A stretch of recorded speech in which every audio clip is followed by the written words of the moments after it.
Pertama-tama saya mengucap syukur diberikan kesempatan oleh pendeta muda Yusak. Masih pendeta muda ya kok ya? Oh, kita masih muda. Yang sudah berikan kesempatan kepada saya untuk menyampaikan firman Tuhan, saudara. Ya, saya masih ingat 6 atau 7 tahun yang lalu saya melayani juga di tempat ini, tapi main musik, tepatnya di Cibadak ya dulu. Masih di Cibadak ketika perintisan awal, saya masih ingat sekali. Saya ikut Natal 2 kali kalau tidak salah ya. Dan Pak David yang paling setia masih ada sampai sekarang ya, yang saya lihat hari ini. Dan saudara, saya percaya bahwa kalau kita ditemukan hari ini semua karena anugerah Tuhan. Amin. Saudara, Tuhan itu sungguh baik di dalam hidup kita, saudara. Ya, kalau kita melihat penyertaan Tuhan, kita melihat kebaikan Tuhan, kalau kita mau menceritakan kebaikan Tuhan itu tidak ada habis-habisnya, saudara. Ya, karena kenapa? Karena kita beserta dan selalu bersama dengan Tuhan. Dan Dia juga selalu bersama dengan kita. Amin, saudara. Saudara yang dikasih Tuhan, perkenalkan nama saya Pendeta Muda Yusuf Kurniawan. Ya, saya melayani di Kota Bandung. Ya, dan saya melayani di sebuah gereja. Dan ada lembaga misi yang saya layani dan juga mengajar sebagai dosen tamu di sebuah sekolah di Kota Bandung. Dan saudara, itu saja perkenalannya mungkin cukup ya saudara ya. Dan hari ini kita mau belajar firman Tuhan bersama-sama saudara ya, dengan tema iman tanpa perbuatan saudara. Kita buka Alkitab kita saudara di dalam Yakobus pasal 2 ayat 14 sampai ayat 26. Mari kita baca silih berganti saudara. Saya akan membaca ayat yang genap, Bapak Ibu Saudara sekalian, dan teman-teman membaca ayat yang ganjil saudara ya. Judul perikop yang diberikan oleh LAI adalah iman tanpa perbuatan pada hakikatnya adalah mati. Ayat 14 saya bacakan. Apa gunanya saudara-saudaraku jika seorang mengatakan bahwa ia mempunyai iman, padahal ia tidak mempunyai perbuatan? Dapatkah iman itu menyelamatkan dia? Jika seorang saudara atau saudari tidak mempunyai pakaian dan kekurangan makanan sehari-hari. Ayat 16 saya bacakan.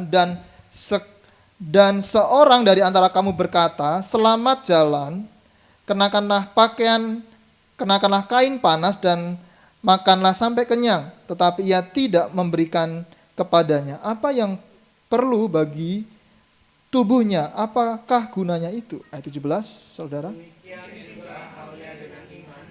Jika iman itu tidak disertai perbuatan, maka iman itu pada hakikatnya adalah mati. Tetapi mungkin ada orang berkata, padamu ada iman dan padaku ada perbuatan. Aku akan menjawab dia, tunjukkanlah kepadaku imanmu itu tanpa perbuatan, dan aku akan menunjukkan kepadamu imanku dari perbuatan-perbuatanku. Engkau percaya bahwa hanya ada satu Allah saja, itu baik. Tetapi setan-setan pun juga percaya akan hal itu dan mereka gemetar. Hai manusia yang bebal, maukah engkau mengakui sekarang bahwa iman tanpa perbuatan adalah iman yang kosong? Bukankah Abraham bapa kita dibenarkan karena perbuatan-perbuatannya ketika ia mempersembahkan Ishak anaknya di atas mezbah? Kamu lihat bahwa iman bekerja sama dengan perbuatan-perbuatan, dan oleh perbuatan-perbuatan itu iman menjadi sempurna. Dengan jalan demikian, genaplah asas yang mengatakan, lalu percayalah Abraham kepada Allah, maka Allah memperhitungkan hal itu padanya sebagai kebenaran. Karena itu Abraham disebut sahabat Allah. Jadi kamu lihat bahwa manusia dibenarkan karena perbuatan-perbuatannya dan bukan hanya karena iman. Dan bukankah demikian juga Rahab, cucu itu, dibenarkan karena perbuatan-perbuatannya ketika ia menyembunyikan orang-orang yang disuruh itu diam di rumahnya, lalu menolong mereka lolos melalui jalan yang lain. Ya, kita akan baca bersama-sama ayat 26, 3, 21. Sebab seperti tubuh tanpa roh adalah mati, demikian jugalah iman tanpa perbuatan, perbuatan adalah mati. Yang sudah selesai katakan amin. Saudara, saya menggarisbawahi ayat kunci yaitu ayat di 26, saudara. Sebab seperti tubuh tanpa roh adalah mati, demikian juga iman tanpa perbuatan-perbuatan adalah mati, saudara. Ada banyak di dunia ini orang itu beriman, beragama, saudara, religion, benar enggak? Setiap hari pergi ke tempat ibadah, mungkin doanya 5 kali sehari. Tetapi saudara, mereka tidak diikat oleh sebuah anugerah. Tetapi mereka diikat oleh karena tujuan perbuatan baik. Legalisme, saudara. Ada banyak agama di seluruh dunia ini, ya. Kalau ingin selamat harus melakukan perbuatan baik, saudara. Ya, di Jawa itu, saya orang Jawa, saudara. Kalau mau panennya itu bagus, saudara, ya, minimal harus mempersembahkan bawah itu sesajen ke sawah-sawah, saudara, supaya panennya berhasil. Ya, supaya panennya berhasil. Tanya ini kakek A, kakek B, kira-kira ini panennya apa? Bakal berhasil atau tidak, saudara? Saudara, ada banyak orang ingin sukses, ingin berhasil, ingin perbuatan-perbuatannya itu kayak semuanya dicukupi, tetapi dengan usaha manusia. Tetapi di sini dikatakan bahwa kekristenan itu berpusat pada iman. Saudara, kenapa? Karena iman adalah dasar dari segala sesuatu. Ibrani 11 ayat yang pertama. Iman itu jadi dasar kita, Bapak, Ibu, Saudara, dan teman-teman, adik-adik semua. Ya, kita mungkin belum pernah lihat, belum pernah mengerti, tapi kita percaya. Saya pernah pelayanan ke Gorontalo, saudara, beberapa bulan yang lalu, masuk ke pedalaman. Ya, saya masuk ke pedalaman dan saya disuprin oleh seorang pendeta. Pendetanya sudah agak tua ya, umur 65 tahun. Terus dia ngomong begini sama saya, Mas Yusuf, ini jalan kita dari kota, ini masuk ke pedalaman, 230 kilo. Saudara, saya belum tahu tempatnya, tapi pendeta ini ngomong sama saya, nanti di daerah ini Pak Mas Yusuf akan kehilangan sinyal. Mas Yusuf nggak bisa hubungin orang tua, orang di Bandung, Mas Yusuf nggak bisa hubungin. Saudara, apa yang terjadi, saudara? Ketika perjalanan, saudara, pendeta ini capek. Mas Yusuf mohon gantikan saya untuk menyetir sampai ke tempatnya. Saudara, saya menyetir dengan hati-hati, saudara. Karena kan saya belum tahu, benar nggak? Tempatnya belum tahu, daerahnya belum tahu, bahkan medannya belum dikuasai. Tapi akhirnya saya menyetir saja dengan percaya. Dengan percaya, dan pendeta ini, saudara, yang capek hanya mengarahkan saja, kamu lurus, nanti ada perempatan belok kanan. Nah, itu ada jalan yang jelek, masuk terus, saudara. Saudara, percaya, akhirnya sampai tempatnya enggak? Sampai tempatnya. Hilang sinyalnya enggak? Hilang sinyalnya, saudara. Enggak bisa hubungin orang Bandung, enggak bisa, saudara.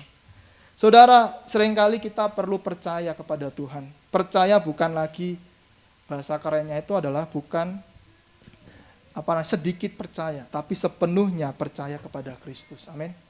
Kita tidak percaya kepada kekuatan kita sendiri, tapi percaya dan bergantung sepenuhnya kepada Kristus. Itulah iman kekristenan. Ya, walaupun kita udah nggak ada harapan, udah hopeless, udah nggak tahu arah tujuan, tetapi kita perlu percaya. Dan percaya ini, saudara, bukan takdir. Saudara, ada banyak orang, nanti percaya aja nanti Tuhan memberkati. Bukan, saudara. Iman itu selalu bekerja sama dengan kebergantungan kita kepada Kristus. Amin, saudara. Itulah, saudara, yang harus kita pahami. Saudara, kalau kita melihat latar belakangnya, saudara, kitab atau surat Yakobus, saudara. Yang pertama, surat ini ditulis oleh Yakobus, saudara Yesus. Ya, Yakobus itu saudara Yesus. Ya, dan dia, kalau kita melihat bagaimana dia adalah orang yang ada ketika Yesus melayani, bahkan ketika di loteng Yerusalem. Dan dia adalah pemimpin gereja Yerusalem. Yakobus itu gembala pertama Yerusalem, saudara. Nah, kalau Yusak memang gembala Yerusalem yang sini, ya. Gembala Yerusalem di Texas, ya. Dan dia adalah orang yang sangat dipakai oleh Tuhan. Namanya aja saudara Yesus, ya. Tetapi dia adalah orang yang menggembalakan jemaat di Yerusalem, saudara. Saudara, jadi gembala itu mudah atau susah? Saya pikir-pikir, saya kalau mau jadi gembala, saudara, saya kadang kayak diskusi dengan gembala senior saya, katakan, saya belum siap jadi gembala. Kalau youth pastor masih oke lah, gitu ya. Kalau saudara mau ngirim saya misi, masih oke lah. Tapi kalau gembala, saudara, ya nanti saya bilang sama dia, kalau saya jadi gembala, saya mungkin nggak bisa nonton MU secara full, saudara. Malam minggu nggak bisa nonton MU, saudara. Ya, nggak bisa nonton Manchester United, saudara. Ya, saudara, menjadi gembala itu tidak mudah, saudara. Tetapi kita punya gembala yang agung, yaitu siapa? Tuhan Yesus. Ketika Yakobus menggembalakan Yerusalem, saudara, dia memiliki tantangan yang tidak mudah. Yerusalem itu menjadi tempat yang pertama di mana orang Kristen itu pertama-tama berkumpul, betul nggak? Gereja yang pertama-tama ada. Kalau kita membaca Kisah Rasul 1, 2, 3, 4, saudara, Tuhan berikan visi dari Yerusalem, Yudea, Samaria sampai ujung bumi. Saudara, dan dari Yerusalem, saudara, muncul banyak orang yang pergi untuk memberitakan Injil. Benar enggak, saudara? Saudara membaca Kisah para Rasul sampai selesai, saudara akan melihat bagaimana Yerusalem ini di pusat, ya, di mana kekristenan itu berkembang sampai ke seluruh dunia. Saudara, itulah Yerusalem. Yakobus mengembalakan di sana. Dan tujuan Yakobus menulis agar orang Kristen harus menghidupi iman mereka. Saudara, banyak orang Kristen itu hanya beragama. Kekristenan itu bukan agamawi, saudara. Kekristenan itu adalah bagaimana kita menghidupi Injil dan melakukan dan membagikan Injil kepada setiap orang. Ya, kalau kita hanya beragamawi, kita tidak ada bedanya dengan orang yang beragama di luar sana, saudara. Saudara, tetapi bagaimana orang Kristen harus menghidupi iman mereka? Iman itu tidak lagi hanya, kata orang, kata kakekku dulu Kristen, sekarang aku juga Kristen deh. Saudara, engkongku dulu Kristen, berarti aku Kristen. Saudara, iman itu saudara harus mengalami sendiri penyertaan Tuhan dalam hidup kita. Ya, harus mengalami, saudara, dalam hidup kita. Bagaimana kita mengalami iman itu, saudara? Harus menjadi pelaku firman, bukan hanya menjadi pendengar saja. Ya, ada banyak tuh orang hari-hari ini, saudara, saya sering ketemu ya, ada jemaat ngomong sama saya, Yusuf, saya kemarin nonton reels pendeta ini ngomong A, kok pendeta ini ngomong B, di YouTube ngomong C, Mas Yusuf ngomong apa ya? Saya bilang, saya ngomong Alkitab saja Pak, saya bilang begitu ya. Ada banyak orang itu hari ini senang mendengar, dengar terus, cari pesan yang paling pendek, yang memuaskan hidup mereka, betul nggak ibu-ibu? Kalau lagi nggak punya uang, cari pendeta yang lagi khotbah tentang berkat, saudara. Wah, ini memberkati sekali, ya. Tapi pas lagi diberkati, cari yang khotbahnya makin banyak berkat deh, supaya makin diberkati. Ya. Saudara, ada banyak orang hari-hari ini itu senang hanya jadi pendengar. Dengar kata orang begini loh, Yesus itu, kata orang tuh, Alkitab tuh ngomong begini loh. Saudara harus menggali sendiri, menghidupi firman itu, dan melakukan firman itu. Yesus pernah berkata salah satu hukum ya, kasihlah Tuhan Allahmu, dan kasihlah sesamamu, saudara. Itulah yang paling utama yang harus ada dalam hidup kekristenan kita. Ya. Yang ketiga, saudara, jemaat Yerusalem pada saat itu mengalami penganiayaan. Wah, penganiayaan tuh. Orang Kristen itu di mana-mana mengalami penganiayaan. Berapa waktu lalu saya pernah masuk di daerah Sigi, saudara. Sigi itu di Sulawesi Tengah yang ada konflik, yang gereja dibakar. Saya masuk, saudara, pendeta di sini tuh nakut-nakutin saya. Mas, di sini masih ada loh yang suka nembak-nembak itu. Dia bilang, di sini masih ada loh yang begitu-begitu. Saya bilang, saudara, saya bertemu dengan orang-orang di sana. Saya tanya orang yang rumahnya dibakar ya, yang saudaranya dibunuh. Saya wawancara, bagaimana Bu? Ya kami seperti ini Pak, keadaan kami di sini. Wah, saya bilang, saudara, kekristenan itu selalu mengalami penganiayaan. Tetapi ketika dianiaya, justru makin berkembang. Amin, saudara. Saudara, jangan lagi dompetnya tipis, saudara. Aku lagi dianiaya, dompetnya tipis, saudara. Itu bukan penganiayaan, saudara. Ya, saudara, itu bukan penganiayaan, saudara. Penganiayaan itu tidak harus fisik, verbal, saudara. Saudara pernah ibadah dilempar batu, saudara? Wah, belum pernah kan? Ya, saya pernah, saudara ya. Waktu komsel di rumah jemaat, tiba-tiba ada, saya kira batu meteor ya, dari langit. Ternyata batu tetangga, saudara ya, melempar, saudara. Saudara, inilah hal-hal yang terjadi dalam hidup kita. Ya, bagaimana jemaat Yerusalem hidup dalam kemiskinan. Ya, pelayanan itu, saudara, di kota ya, kita tidak hanya melayani orang yang bercukupan, tapi masih banyak orang yang miskin yang perlu dijangkau, perlu kita kasihi mereka. Saudara, kita bukan Kristen Indomie, saudara. Datang orang Kristen ngasih Indomie, ngasih beras. Saudara, kalau kita melayani orang yang miskin, kita harus memberikan hidup kita sepenuhnya kepada mereka. Ya, saya punya om di Jogja, dia punya pelayanan namanya Rumah Anak Indonesia. Dia melayani anak-anak Papua dari seluruh penjuru Indonesia. Ya, ketika saya datang ke sana, saya tanya, papamu, anak-anak Papua itu yang kecil-kecil, saya nanya, papamu kerja apa? Papa saya hanya nanam pisang, Kak Yusuf. Anak-anak kecilnya. anak umur 8 tahun belum bisa membaca, ya, anak 9 tahun. Ya, saya tanya, saudara, dan saya mencoba meresapi hidup mereka. Saya mencoba mengalami hidup mereka. Apa sebenarnya apa yang terjadi? Oh, ternyata saudara, Injil itu harus melepaskan orang dari kemiskinan. Ya, saya mendidik mereka, ayo baca firman. Ya, kalau kamu nggak baca firman, nggak dapat uang jajan. Ya betul Kak Yusuf, kalau kita nggak hafal ayat Alkitab tiga ayat sehari, saya nggak dapat uang jajan, saudara. Ya saudara, saya belajar menghidupi anak-anak seperti ini. Berada dalam konflik sosial dan spiritual. Saudara, ada banyak hari-hari juga orang Kristen seringkali menghadapi konflik sosial. Sama tetangga nggak akur, saudara. Ya, sama tetangga ngomongin, itu mobilnya baru ya? Oh baru. Wah, kita harus beli mobil baru, lebih bagus daripada dia. Saudara, kita tidak pernah habis-habisnya kalau membanding-bandingkan, saudara. Ya, saudara, kita harus mengakhiri seperti ini. Dan jemaat Yerusalem, saudara, masih banyak orang percaya yang hidup secara duniawi. Kita hidup di dunia bukan untuk menjadi duniawi. Kita hidup di dunia untuk menjadi berkat di tengah-tengah dunia bersama Kristus. Seperti Kristus yang hadir di tengah dunia, kehadiran kita juga harus mengubahkan dunia. Dengan apa, saudara? Dengan kabar baik. Amin, saudara. Saudara, kehadiran kita sangat penting. Saudara, kekristenan di Indonesia itu berapa sih? Ya, berapa waktu lalu saya ikut pertemuan misionaris Korea, ya.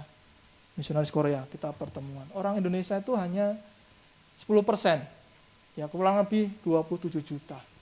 Itu yang terdaftar, ya, belum yang lain, yang bertobat, yang nggak boleh ganti KTP dan lain-lain. Saudara, 27 juta. Ya, dan kita punya kesepakatan ada 12 mutiara Indonesia, ya. Nias, Mentawai, Sumatera Utara, Kalimantan Barat, Kalimantan Tengah, Sulawesi Utara, Toraja, Ambon, NTT. Ini ada salah satu murid saya, orang NTT, saudara, ya, di Papua. Saudara, ada 12 mutiara yang kita sedang fokus, di mana daerah-daerah itu tuh penuh dengan kemiskinan, penuh dengan konflik-konflik, saudara. Ya, Papua, saudara bisa lihat konfliknya sampai hari ini, betul nggak? Ya, Ambon, saudara, masih ada sampai hari ini, seringkali juga masih ada.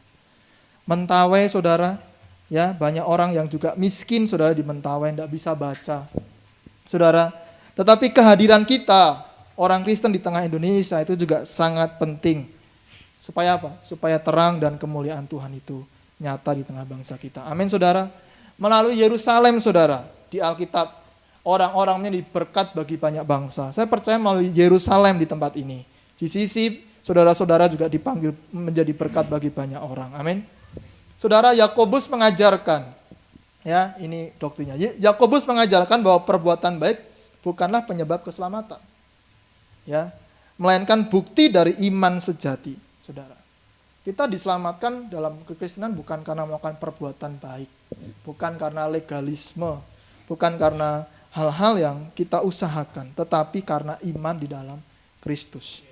Iman yang otentik di dalam Kristus senantiasa menghasilkan perbuatan baik sebagai manifestasi dari keselamatan. Ya, ada banyak orang Kristen disebut dengan nominal. Ya, aku Kristen dari lahir. Jadinya bisa seperti orang-orang Eropa yang mulai menjauh daripada Tuhan. Ya, ada orang yang juga antinomianisme. Oh, aku tidak mau melakukan hukum-hukum, tapi kalau yang baik-baik aku terima. Tetapi kekristenan hari-hari ini perlu berpusatkan kepada Injil, di mana Injil berita tentang manifestasi keselamatan Tuhan Yesus.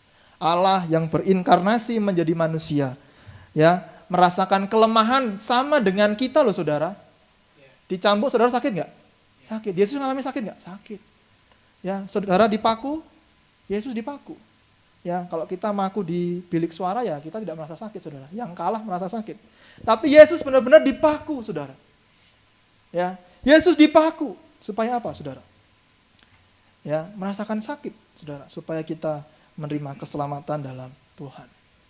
Saudara, kita perlu sungguh-sungguh menghidupi keselamatan dari dalam Kristus. Ya, saudara, kita tidak bisa mengatakan aku sedikit selamat. Ya, aku tidak selamat. Saudara harus mengalami keselamatan yang holistik, tubuh, jiwa, dan rohnya. Keselamatan itu selalu bersifat holistik, saudara. Ya, seluruh aspek kehidupan kita mengalami keselamatan. Amin, saudara. Makanya saya menuliskan di sana, saudara, mempunyai kepercayaan yang benar saja tidak cukup. Otaknya baca Alkitab, kejadian sampai wahyu, kejadian sampai wahyu, kejadian wahyu. Tapi tidak menghidupi, itu tidak cukup, saudara. Ya, tetapi saudara, iman yang tidak diwujudkan dalam ketaatan adalah mati. Ya, ya, saudara, iman perlu diwujudkan dalam ketaatan. Jadi saudara, iman tanpa perbuatan itu mati. Bagaimana iman itu tidak mati, saudara? Sehingga iman kita bertumbuh. Ya, bagaimana iman kita bertumbuh, saudara? Ya, yang pertama, saudara, iman yang diwujudkan dengan mempedulikan orang lain. Ayat 14 sampai ayat 20, saudara. Kalau kita melihat Yakobus, saudara, bagaimana dia melayani orang-orang yang miskin. Ya, kalau kita membaca, saudara, Yakobus pasal yang pertama ayat 27, ya. Ini tidak ada di PPT tapi saya bacakan ya. Ibadah yang murni dan yang tak bercacat di hadapan Allah Bapa kita ialah apa, saudara? Mengunjungi yatim piatu dan janda-janda dalam kesusahan mereka dan menjaga supaya dirinya sendiri tidak dicemarkan oleh dunia. Ternyata ibadah itu tidak hanya loncat-loncat, tidak hanya angkat tangan, saudara. Ya, angkat tangan, saudara. Lupa turun tangan, saudara. Padahal Tuhan sudah turun tangan, saudara. Ya, saudara, tetapi apa? Mengunjungi orang-orang yang berkekurangan. Ya, kenapa, saudara? Karena Yesus melakukan hal yang sama. Ya, kalau kita kembali Yakobus 2:14, apa gunanya, saudara-saudaraku, jika seorang mengatakan bahwa ia mempunyai iman padahal ia tidak mempunyai perbuatan? Dapatkah iman menyelamatkan dia? Tidak cukup, saudara. Ya, ya. Yakobus sangat sebagai gembala, ini surat pastoral, bukan surat doktrinal, saudara. Surat pastoral kepada jemaat Yerusalem. Ya, ya. Dan kata ayat 15, jika seorang saudara atau saudari tidak mempunyai pakaian dan kekurangan makanan sehari-hari, terus kita tidak peduli begitu, saudara? Kita harus belajar dari Yesus. Matius 14 ayat 14 mengatakan bagaimana Yesus timbul belas kasihan. Iman yang menyelamatkan diwujudkan dengan tidak sekedar mengaku Yesus sebagai Tuhan, tetapi meneladani apa yang Yesus lakukan. Yesus tuh kalau lihat orang susah selalu timbul belas kasihan, saudara. Ya, ya, tetapi zaman Tuhan Yesus mungkin nggak ada kamera ya. Kalau sekarang kan bantu orang, kamera dulu lah biar ini ya, biar viral, saudara. Yesus enggak. Dia selalu timbul belas kasihan. Lihat orang lapar, timbul belas kasihan. Yang ikut Tuhan Yesus susah-susah, timbul belas kasihan. Lihat wanita yang mau dirajam, timbul belas kasihan. Saudara, Yesus adalah orang yang memiliki kepedulian. Yesus peduli dengan saudara. Kalau Tuhan tidak peduli dengan saudara, dia tidak mau mati untuk saudara. Tetapi dia mau mati untuk saudara. Maka itu dia mempedulikan saudara. Ya, tidak apa-apa, saudara, kita nggak dipedulikan orang lain. Ya, ya, tidak apa-apa. Ya, tetapi Yesus selalu mempedulikan kita setiap waktu. Ya, Tuhan selalu kasih nafas setiap baru, setiap pagi kan, dikasih udara yang sehat, dikasih kekuatan yang baru. Ya, saudara, kita perlu, saudara, iman diwujudkan dengan mempedulikan orang lain. Ini kalau dalam pelayanan, saudara, disebut dengan diakonia. Ya, diakonia. Kalau di pelayanan diakonia itu, saudara, pelayanan yang luar biasa. Ya, maka di Kisah Para Rasul dipilih itu 7 orang di diaken. Untuk apa? Melayani orang-orang yang miskin. Janda-janda bukan janda-janda yang muda, saudara ya. Janda-janda yang tua, yang berkekurangan, saudara. Mereka dipedulikan. Saudara, kenapa? Inilah manifestasi, saudara, wujud daripada karya Tuhan Yesus yang peduli dengan manusia. Ya, saudara, kalau masih ingat, saudara, seorang orang percaya yang mendapatkan hadiah yang besar, saudara, ya, Mother Teresa, saudara. Dia adalah orang yang sangat peduli di Kalkuta, betul enggak? Ya, dia kemana-mana sebenarnya bisa itu naik jet pribadi. Wah, hebat. Tetapi dia lebih mempedulikan orang-orang yang miskin, orang-orang yang sakit, orang-orang yang punya penyakit di jalan-jalan di India, di Kalkuta, saudara. Kenapa? Karena dia meneladani Yesus dalam hidupnya, saudara. Saudara harus meneladani Yesus dalam hidup saudara, amin. Teladanilah Yesus sehingga saudara memiliki iman yang mempedulikan orang lain. Saudara, perbuatan tanpa iman adalah perbuatan yang mati, sedangkan iman tanpa perbuatan adalah iman yang mati. Iman yang sejati dibuktikan dengan sikap belas kasihan kepada mereka yang membutuhkan. Kita tadi sudah membaca ayat itu, saudara. Ya, saudara, tidak cukup saudara hanya menerima keselamatan tapi tidak peduli dengan kanan kiri saudara, dengan tetangga saudara yang membutuhkan. Saudara perlu peduli, saudara. Kalau kita membaca ayat 14-20, saudara, Yakobus menuliskan tidak hanya kata seorang, kata orang, saudara. Ya, saudara, perlu sekali kita peduli dengan orang-orang di sekitar kita. Kalau iblis percaya Tuhan, dia takut sama Tuhan, saudara. Ya, tetapi kita perlu mengalami restorasi, mengalami pembaharuan dalam pikiran kita, dalam kekristenan kita. Jangan hanya Kristen agamawi, jangan hanya Kristen minggu saja, tetapi Kristen ya yang melakukan firman Tuhan. Amin, saudara. Ya, saudara, kita peduli kepada orang lain karena Yesus lebih dahulu mempedulikan kita. Ya, mempedulikan kita.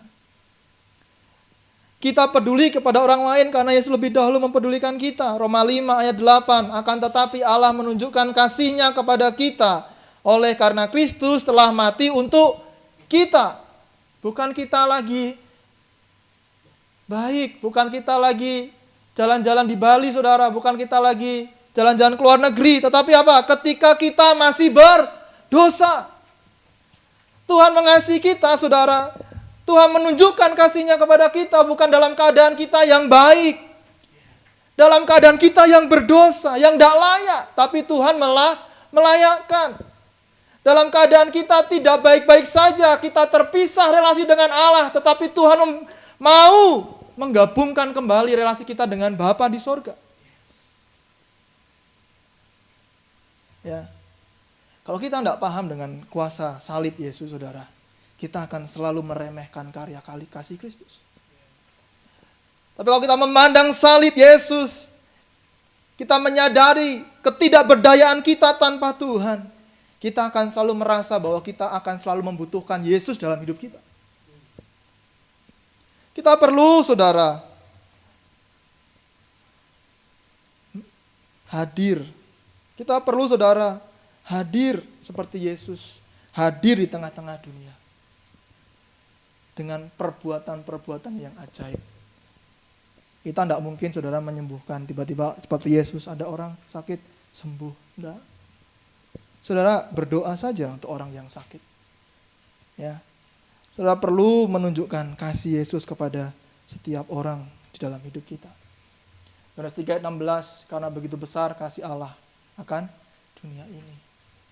Sehingga mengenaikan anaknya yang tunggal supaya barang siapa datang kepadanya tidak binasa. Supaya setiap orang yang datang kepada Yesus tidak binasa, melainkan beroleh hidup yang kekal. Hidup yang kekal. Saudara di dalam hidup ini. Saudara, apakah pertanyaan reflektif, saudara? Apakah iman saya aktif? Apakah iman saya menghasilkan kepedulian terhadap orang lain?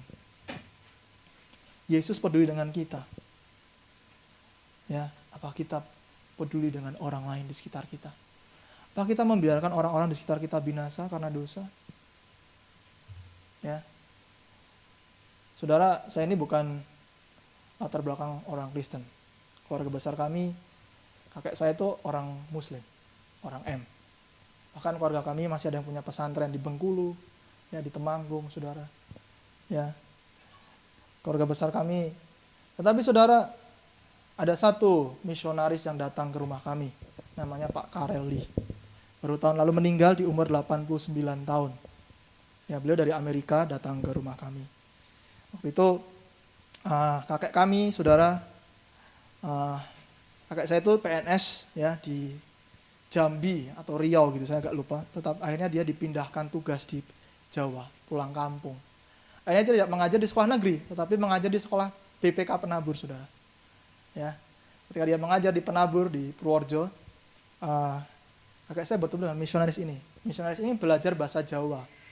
Dia belajar bahasa Jawa dengan kakek saya. Wah, diajarin saudara. Dan akhirnya saudara, kakek saya diinjili.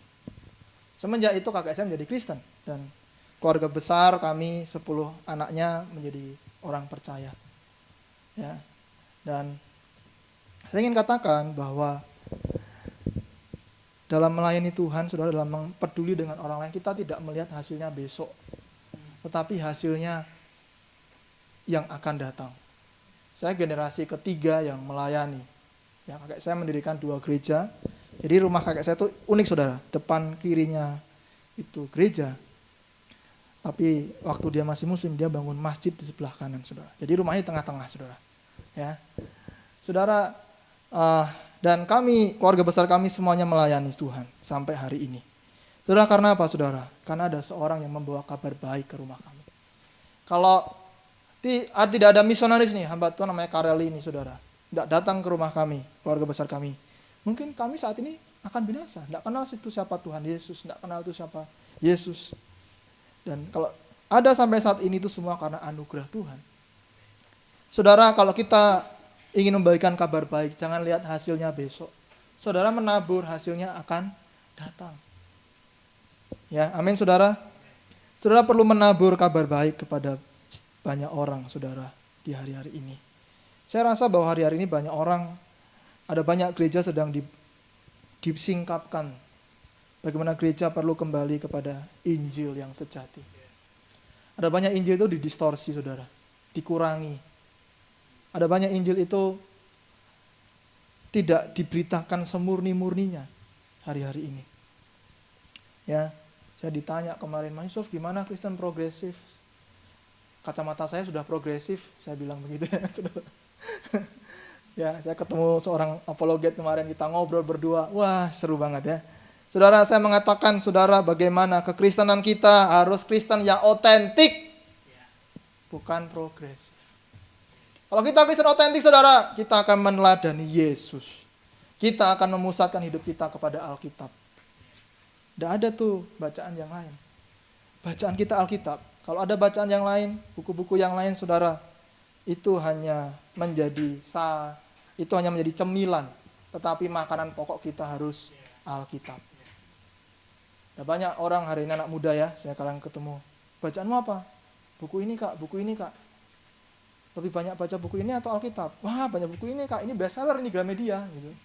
Saudara, saya kadang baca Alkitab, saya bilang, lebih banyak lagi, saudara. Ya.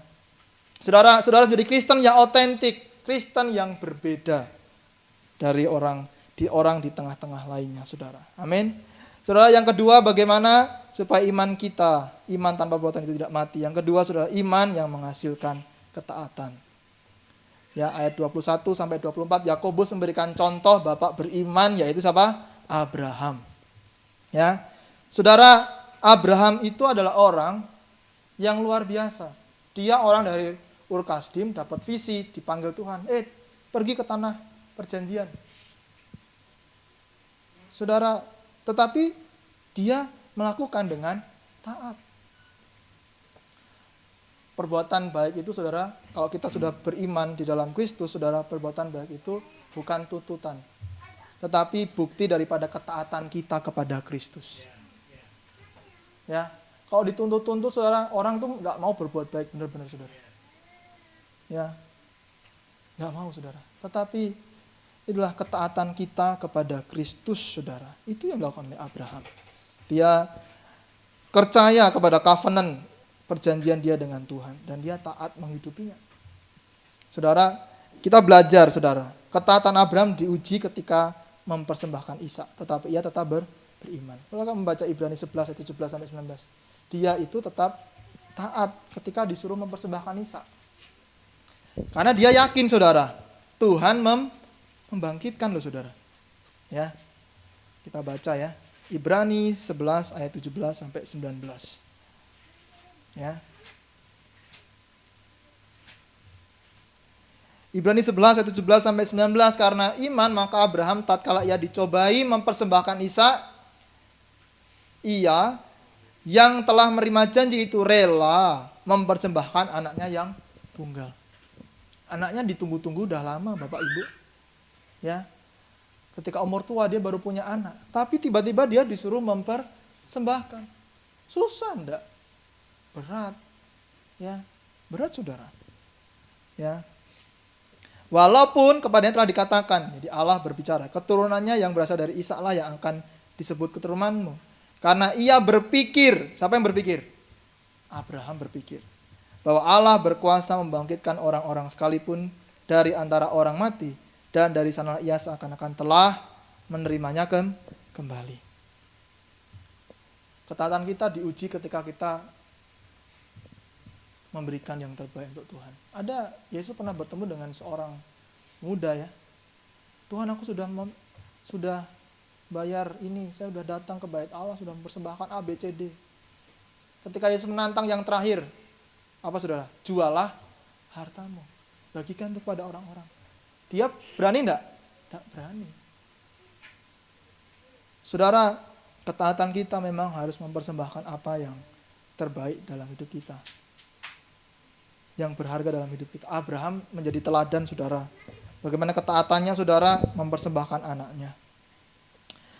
Dan Abraham sekali lagi diselamatkan bukan karena melakukan hukum Taurat, tetapi oleh iman dan perbuatan karena ketaatannya dan kepercayaannya kepada Allah.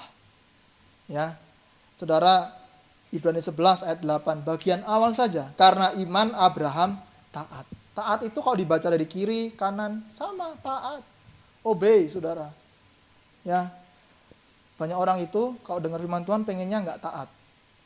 Ya, karena nggak pas dari dalam hatinya. Aduh, kayaknya nggak cocok nih, gitu ya. Nggak mau merespon, Saudara. Tetapi Abraham taat, Saudara. Amin. Roma 4 ayat Pasal 4 ayat 18 sampai 21, Saudara. Dikatakan di sana, Saudara. Sebab sekalipun tidak ada dasar untuk berharap. Tidak ada dasar untuk harap Abraham. Namun Abraham berharap juga dan percaya bahwa ia akan menjadi bapa bagi banyak bangsa menurut yang telah difirmankan. Demikianlah banyaknya nanti keturunanmu. Imannya tidak menjadi lemah walaupun ia mengetahui bahwa tubuhnya sudah sangat lemah. Ya, tubuhnya sudah sangat lemah sudah, tapi karena usianya telah kira-kira 100 tahun dan bahwa rahim Sarah telah tertutup, tetapi terhadap janji Allah ia tidak bimbang karena ketidakpercayaannya, malah ia diperkuat dalam imannya dan ia memuliakan Allah dan dengan penuh keyakinan bahwa Allah berkuasa untuk melaksanakan apa yang telah ia janjikan. Hidup kita tuh berdasarkan covenant, janji Allah, perjanjian kita dengan Allah. Ya, tetapi di plus Saudara, plus anugerah Allah dalam hidup kita. Ya. Tuhan berjanji kepada Abraham untuk menjadi berkat bagi banyak bangsa. Ya. Apalagi kita Saudara. Kita adalah keturunan Abraham. Ya. Imannya tidak menjadi lemah walaupun tubuhnya sudah sangat tua. Ya. Saya masih ingat seorang nenek ya berdoa setiap pagi untuk saya. Sudah dipanggil Tuhan saat ini. Ya. Nenek saya itu membimbing saya dari saya kecil, Saudara, berdoa tiap pagi. Sampai dia dipanggil Tuhan, dan dipanggil Tuhan ketika saya pelayanan di Alor, Saudara. Ya, saya pelayanan di Alor dan saya tidak bisa menjumpai nenek saya. Saudara, kita perlu beriman, walaupun kadang udah nggak ada tuh berharap. Tapi kita tetap beriman seperti Abraham. Karena ketika kita beriman ada pertolongan yang datangnya daripada Tuhan. Amin, Saudara. Ketika kita beriman, pertolongan datang dari Tuhan. Abraham menjadi teladan dari seorang bapak beriman, yaitu menjadi berkat bagi banyak bangsa. Ya, Abraham itu luar biasa. Ya, Saudara, kita perlu memiliki iman yang menghasilkan ketaatan dalam hidup kita. Ya, Saudara, Dallas Willard mengatakan dalam sebuah bukunya, iman sejati melibatkan kepercayaan kepada Allah yang dinyatakan melalui tindakan nyata. Iman bukan hanya tentang apa yang kita percaya, tetapi bagaimana kepercayaan itu mempengaruhi cara kita hidup. Ya, Saudara, bagaimana kekristenan kita? Bagaimana iman kita? Apakah mempengaruhi cara kita hidup? Ya, apakah kita masih khawatir, masih bimbang, Saudara? Saudara harus punya iman yang teguh di dalam Kristus. Amin, Saudara. Yang ketiga, Saudara, bagaimana iman kita? Iman tanpa perbuatan kita tidak mati. Yang ketiga adalah kita belajar iman yang menghasilkan perubahan hidup. Kita belajar dari seseorang yang namanya Rahab. Siapa itu Rahab, saudara? Seorang kafir. Orang yang tidak percaya Tuhan, tidak percaya itu Yahweh. Ya, tidak percaya itu Elohim dalam perjanjian lama. Ya, tidak tahu. Siapa itu? Tidak tahu. Bahkan dia tidak memahami firman Tuhan. Dia nggak belajar tuh Torah. Ya, pada orang Yahudi itu baca Torah kan. Kejadian sampai dia nggak tahu. Dia nggak tahu firman Tuhan, tidak pernah dengar suara Tuhan. Saudara, latar belakangnya kafir. Kita semua juga dulu kalau nggak kenal, nggak mendengar kabar baik, kita juga tetap orang kafir, tidak percaya. Gentile, saudara. Ya, non-Yahudi. Saudara, tetapi apa pekerjaannya? Seorang tunasusila, pelacur. Ya. Saudara, tetapi apa yang dia lakukan ketika dia melihat 12 pengintai? Dia menyembunyikan pengintai. Kalau kita membaca Yosua 2:1-7 ya. Saudara, kalau kita melihat kembali ke Yakobus tadi, saudara. Bagaimana Rahab ya, yang pelacur itu dibenarkan karena perbuatan-perbuatannya. Kalau dia nggak menyembunyikan 12 pengintai, tidak ada itu kemenangan demi kemenangan terjadi atas bangsa Israel. Ya. Saudara, kita perlu, saudara, ya, menolong orang-orang seperti ini. Ketika ia menyembunyikan orang-orang yang disuruh itu di dalam rumahnya, lalu menolong mereka lolos melalui jalan yang lain. Saudara, Rahab itu adalah orang yang kafir. Orang yang pekerjaannya sangat-sangat menjijikkan. Kalau buat orang Yahudi, saudara. Ya, tetapi dia punya hati nurani. Dia punya sikap, yaitu apa? Ketika dia tahu ini orang benar, dia sembunyikan. Saudara, iman dan perbuatan itu selalu menghasilkan perubahan hidup. Ya. Ibrani 11 ayat 31 ya, dikatakan di sana bagaimana karena iman maka Rahab perempuan yang sundal itu tidak turut binasa bersama-sama dengan orang durhaka karena ia telah menyambut pengintai-pengintai itu dengan baik. Tuhan selalu pakai orang yang tidak baik, loh, saudara. Kadang orang yang buruk seperti Rahab Tuhan pakai. Ya. Tuhan pakai, saudara, orang-orang yang seperti Rahab. Latar belakangnya mungkin kita sentimen. Kalau orang Yahudi waktu itu, ini orang Kanaan, pekerjaannya seperti ini. Kok mau? Tetapi Tuhan selalu memakai orang-orang yang dianggap sebelah mata. Tetapi Tuhan memandang mereka supaya dipakai secara luar biasa. Saya seringkali sudah ditegur itu bukan ketika, jujur sudah, saya ditegur itu bukan ketika saya baca buku yang banyak. Kadang sama anak kecil loh, saudara. Kak Yusuf, aku tuh cerita, curhat anak kecil ketemu saya. Aku tuh begini. Loh, kok jawabannya, aku lagi cari jawaban itu, tapi kenapa dia ceritain itu, saudara? Tuhan tuh pakai anak-anak kecil juga untuk berbicara kepada kita. Jadi orang tua jangan selalu ngomong benar ya. Aku tuh lebih pengalaman, kamu belum pernah, nah, saudara. Tuhan itu selalu pakai anak-anak kecil untuk berbicara kepada kita. Ya. Kenapa ada Samuel yang masih kecil? Ya, dipakai oleh Tuhan, dia mendengar suara Tuhan pakai luar biasa. Ya. Saudara, kenapa saudara? Karena Tuhan selalu pakai orang yang dianggap sebelah mata oleh dunia, tetapi mata Tuhan tertuju kepada dia untuk melakukan pekerjaan yang besar. Paulus itu dipandang sebelah mata sama rasul-rasul. Sebelum Paulus berjumpa sungguh-sungguh berdebat. Ya, orang udah bunuh. Lihat kematian Stefanus sudah mengenai orang Kristen. Saudara, tetapi Tuhan pakai yang dianggap sebelah mata, dipakai secara luar biasa. Matius pemungut cukai. Kurang apa lagi pekerjaannya, saudara?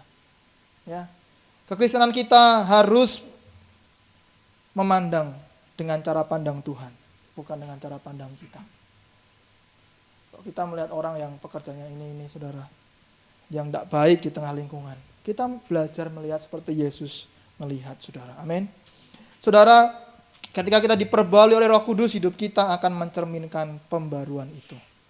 Tindakan kita akan menunjukkan ketaatan kepada Allah. Iman yang tak terlihat akan terlihat nyata melalui buah-buah roh dalam hidup kita. Tujuan akhirnya apa, saudara? Buah-buah roh. Iman yang dalam perbuatan itu sebenarnya adalah kekristenan yang menghasilkan buah roh. Kasih, sukacita, damai sejahtera. Dan yang paling susah apa, saudara? Yang terakhir, penguasaan diri. Ya, penguasaan diri. Saudara, perlu saudara kita mulai pembaharuan Roh Kudus setiap hari. Ya, dibaharui, disegarkan, dibaharui hidup kita, di-charge lagi mengodelasi kita dengan Tuhan. Saudara, kita perlu hidup yang seperti ini. Suatu hari saya pelayanan di Pegunungan Meratus, Kalimantan Selatan. Jadi itu kok dari Banjarmasin, saudara, itu harus masuk sekitar 7 jam Pegunungan Meratus. Dan saya udah dengar ada pendeta di Bandung ketika misi di sana, waktu mau pulang nggak bisa jalan, saudara. Katanya kena serangan. Wah, saya dengan senang hati, oh masa benar? Ini nakut-nakutin saya ini, saya bilang gitu ya. Enggak, masih beneran. Oke, ya enggak apa-apa, saya masuk ke Pegunungan Meratus. Saya tidur di rumah panggung, saudara, yang kayu begitu ya. Saya bilang sama Tuhan, Tuhan kalau ini mati, matilah saya. Ya, pokoknya kalau ada serangan mandau melayang atau apalah, pokoknya gitulah pokoknya saya bilang. Tapi saya bilang, tapi saya percaya Tuhan Yesus mengirim Roh Kudus untuk menuntun saya, untuk mengajar saya, untuk memberikan hikmat kepada saya. Ya, ketika saya di situ, saudara, saya tidur di rumah. Ketika tidur nggak ada apa-apa. Tidur hari kedua nggak apa-apa. Tidur hari ketiga tidak ada apa-apa. Yang punya rumah nanya kepada saya, Mas Yusuf nggak diganggu apa-apa? Enggak, itu saya bilang santai saja saya bilang. Itu nggak ada yang berani tidur di rumah itu loh. Itu rumah papa dan mama saya meninggal bersama di rumah itu. Anak saya aja nggak berani, kok Mas Yusuf berani? Masa sih? Oh, masa sih? Iya Bu, iya Mas. Oh, puji Tuhan, berarti ada Roh Kudus dalam hidup saya. Mungkin rohnya kalah dengan Roh Kudus, saya bilang ya. Dia ketawa dengan luar biasa. Saudara, seringkali kita mengalami ketakutan dalam hidup ini karena omongan orang, ya, karena bisikan orang, karena berita, saudara, ya, karena berita, karena apapun, saudara, yang hari-hari ini terjadi. Tapi kalau saudara punya Roh Kudus dalam hidup saudara, saudara akan dituntun. Saudara akan diajar. Ya. Saudara akan diterangi hatinya sehingga tidak khawatir lagi, tetapi semakin berjalan melangkah dengan Tuhan. Firman itu pelita bagi jalan kakiku, terang bagi jalanku. Salah satu simbol dari Roh Kudus itu adalah api. Menerangi langkah. Jadi kalau waktu mau masuk trap, saudara sudah tahu. Karena ada firman Tuhan. Ada Roh Kudus yang menuntun kita. Amin, saudara.